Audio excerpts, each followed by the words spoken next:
मुझे जुल्लर गोस्वामी जैसा बॉलर बनना है, मैं बॉलर हूँ। सुमित वंदना का मुझे बैटिंग बहुत ही अच्छा लगता है, कप्तान भी है इसलिए मेरे को अच्छा लगता है। मैं भी मेरी टीम की कप्तान। मेरे को स्टेडियम में भी खेलना है, ये बस्ती से निकलना है बाहर, और मैं नहीं चाहती किसी के तरह बनना, मेरे तरह कोई बने। मैं क्रिकेट खेलती हूँ, विराट कोहली की तरह मारती हूँ और मुझको बहुत पसंद है क्रिकेट।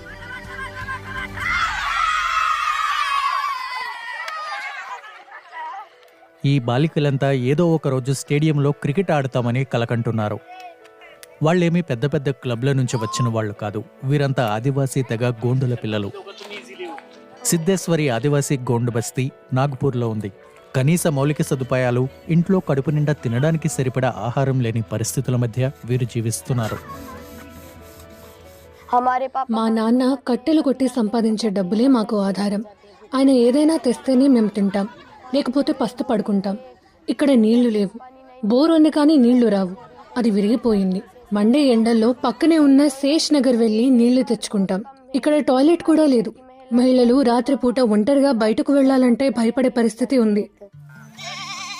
రాశి గొప్ప క్రికెటర్ కావడం ద్వారా తమ బస్తీలో పరిస్థితుల్ని మార్చేయాలని భావిస్తోంది. ఆమె ఆలోచనకు ఆమె తండ్రి గర్విస్తున్నారు. ఆడపిల్లలు క్రికెట్ ఆడుతుంటే నాకు ఆనందంగా అనిపిస్తుంది. వీళ్ళంతా ఐపీఎల్, ఛాంపియన్స్ ట్రోఫీ చూస్తుంటారు. తమ తల్లిదండ్రులు గర్వపడేలా చేయాలని వాళ్ళంతా అనుకుంటున్నారు.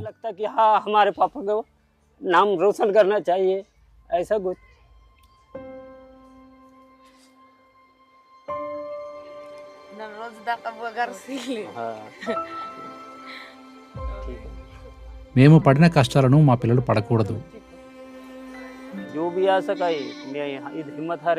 కిరణ్ ముగ్గురు కుమార్తెలు క్రికెట్ ఆడతారు. అయితే స్కూల్లో చదువుతూనే క్రికెట్ ఆడటం కష్టంగా ఉందని వారంటున్నారు.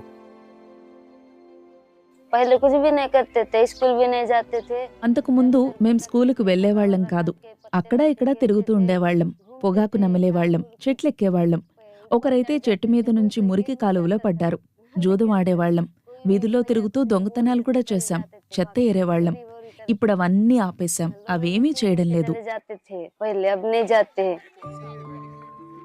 స్కూలు దూరంగా ఉండటంతో ఈ పిల్లలు స్కూల్కు వెళ్లేవాళ్లు కాదు. అంతేకాకుండా వారికి గోండి, హిందీ మాత్రమే వచ్చు. స్కూళ్లలో మరాఠీ భాషలో చెప్పే చదువు వారికి అర్థమయ్యేది కాదు.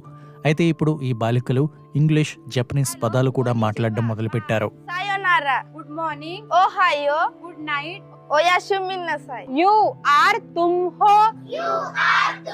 సేవా సర్వదా అనే స్థానిక సంస్థ ఒకటి ఈ బస్తీలో 2 ఏళ్ల క్రితం టిన్ స్కూల్ ప్రారంభించడంతో ఈ మార్పు సాధ్యమైంది.